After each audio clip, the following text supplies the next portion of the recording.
ভাষাটা শুনে একটু অন্যরকম মনে হচ্ছে না? আসলে কি এই ভাষাটা আপনারা জানেন, কখনো শুনেছেন? এই প্রথম শুনছেন? তাও একটু জানাবেন প্লিজ। আসসালামু আলাইকুম, কেমন আছেন সবাই?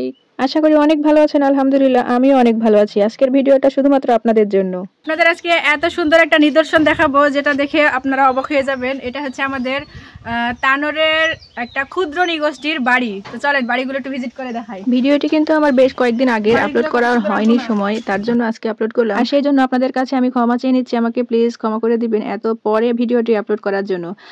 এখন আমি যে এখানে অবস্থান করছি সেটা হচ্ছে তানোরের সরঞ্জা ইউনিয়নের তিনতাহারা এলাকা। এটাকে সবাই উপজাতি এলাকা নামেও চিনে। কোনো এক কাজের ক্ষেত্রে কিন্তু ওনাদের বাড়িতে আমার যাওয়া, আর আমার সকল টিম মেম্বাররা সহ আমরা তাদের বাড়িতে গেছিলাম এবং তাদের জীবনযাপন, তাদের আচার আচরণ, তাদের এলাকা, তাদের বাড়িঘর সবকিছু মিলিয়ে আমরা দেখলাম। তো জাস্ট অসাধারণ তাদের বাড়িঘর, এত সুন্দর আলপনা আর এত সুন্দর কারুশিল্প যেটা না দেখলে আপনারা বিশ্বাসই করতে পারবেন না। আসলে আমিও প্রথমে বিশ্বাস করতে পারিনি। একটা আপুর কাছ থেকে আমি গল্প শুনলাম যে ওনাদের বাড়ির ভেতরে ঢুকলে তুমি অবাক হয়ে যাবে। আসলে তাই আমি বাড়ির ভিতর ঢুকে একদম অবাক হয়ে গেছি। এত সুন্দর কারুকাজ, এত সুন্দর হস্তশিল্প, মাটির বাড়ি কিন্তু এত সুন্দরভাবে তারা সাজিয়েছে, এত সুন্দর পরিবেশনা তাদের, আসলে দেখলে কিন্তু মন প্রাণ জুড়ে যাবে। এগুলো কিন্তু মনে হচ্ছে এক একটা হাড়ি, বড় বড় হাড়ি, কিন্তু আসলে তা না, এগুলো হচ্ছে মাটির দেওয়াল, মাটিরই সবকিছু। চলুন আগে ওনাদের ভাষা একটু কথা শুনে আসি। কবিতা মজগিনি কে যাই হোক বানহার থেকে লিঙ্ক নিয়া বারহে রহম ওরা রহে সহযোগিতা ইন্ডিয়া মজগি লিঙ্কে হেনা। খুব সুন্দর, অনেক অনেক ধন্যবাদ। মানে ওনাদের ভাষাতে ওনাকে আমি বললাম যে আপনার নামটা কি আর আপনাকে স্বামীর পাশাপাশি কাজ করতে কেমন লাগে, ওটা ওনার ভাষাতে বললো। তো অনেক অনেক ধন্যবাদ আপা। ঠিক আছে, এইবার বলেন তো ওনাদের ভাষা কিছু বুঝতে পারলেন না কি না? আমি তো কিছুই বুঝিনি, তবে বাংলাতে যেহেতু আমি বলেছি সেহেতু বাংলাতে আমি একটু বুঝলাম, বাট ওদের ভাষার কোনো কথাই বুঝিনি।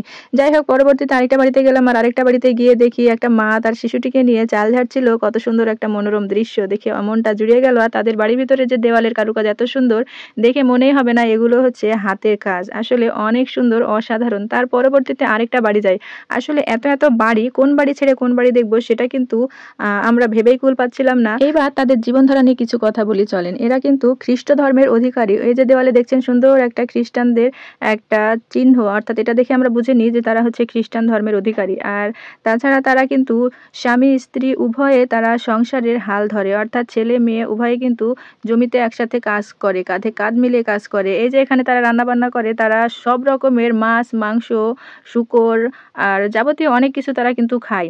আর তাদের তো ভাষা বুঝতেই পারছেন, তাদের ভাষা শুনে আমি অবাক, কারণ আমরা তো সাধারণ বাংলা ভাষা বলতে হিমশিম খেয়ে যাচ্ছি, কিন্তু ওনারা আমাদের সাথে আমাদের মতো করে কথা বলছিল, তারা নিজেদের মধ্যে নিজেদের ভাষাতে কথা বলে। তো যাই হোক, আজকের মতো ভিডিওটি এখানেই শেষ করছি। সবার কেমন লাগলো ওদের জীবনধারা, ওদের বাড়িঘর অবশ্যই কমেন্ট করে জানাবেন। আজকের মতো এখানে বিদায় নিচ্ছি। আল্লাহ হাফেজ সবাইকে।